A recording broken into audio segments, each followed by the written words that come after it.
Bonjour à tous.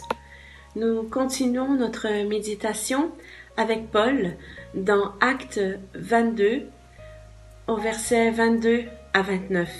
Paul se trouvait donc devant une foule à Jérusalem. Quand celle-ci, après avoir écouté jusqu'au dernier mot de Paul, se mirent à crier « Faites disparaître cet homme !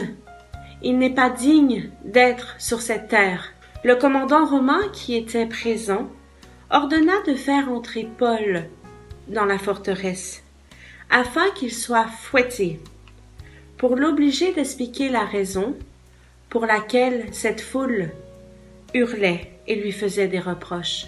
C'est alors que Paul, au verset 25, qui fut attaché, dit à l'officier « Avez-vous le droit de fouetter un citoyen romain qui n'a pas été jugé ?» L'officier partit alors de suite prévenir le commandant romain. Car à cette époque, les Romains battaient les gens afin qu'ils puissent avouer leur faute. Mais la loi interdisait formellement de fouetter un citoyen romain. Ils étaient donc en tort au niveau de la loi. Le commandant demanda à Paul « Êtes-vous vraiment citoyen romain ?»« Oui, répondit Paul, je le suis de naissance. » Aussitôt ceux qui allaient le fouetter s'arrêtèrent et s'éloignèrent.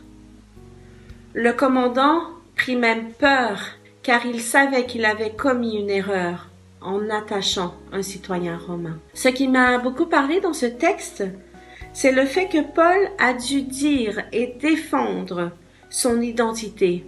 L'identité que Dieu lui a donnée depuis sa naissance. Paul a défendu son identité dans un seul but, celui de proclamer la bonne parole. Que tous puissent entendre parler de Dieu, car Paul savait sa mission. Il fit valoir ses droits en tant que citoyen, afin que Dieu puisse agir puissamment encore au travers de son ministère. J'ai été touchée personnellement par ce passage, par le fait que Dieu nous donne une identité précise, dans un seul but, qui est de le glorifier lui. Une personne proche de moi m'a dit un jour, Christ est plus important que nos titres, nos diplômes, mais Dieu utilise nos titres, nos diplômes, notre citoyenneté, notre identité, afin de le glorifier lui seul dans ce monde.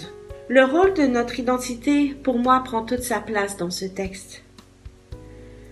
J'aime beaucoup ce chant qui dit « Je sais qui je suis en Christ ». Ce passage d'Acte 22 me porte à me poser encore ces questions.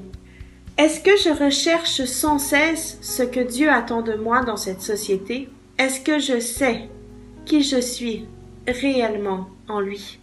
Que Dieu vous bénisse et qu'il nous révèle davantage qui nous sommes en lui, afin de le glorifier lui et lui seul.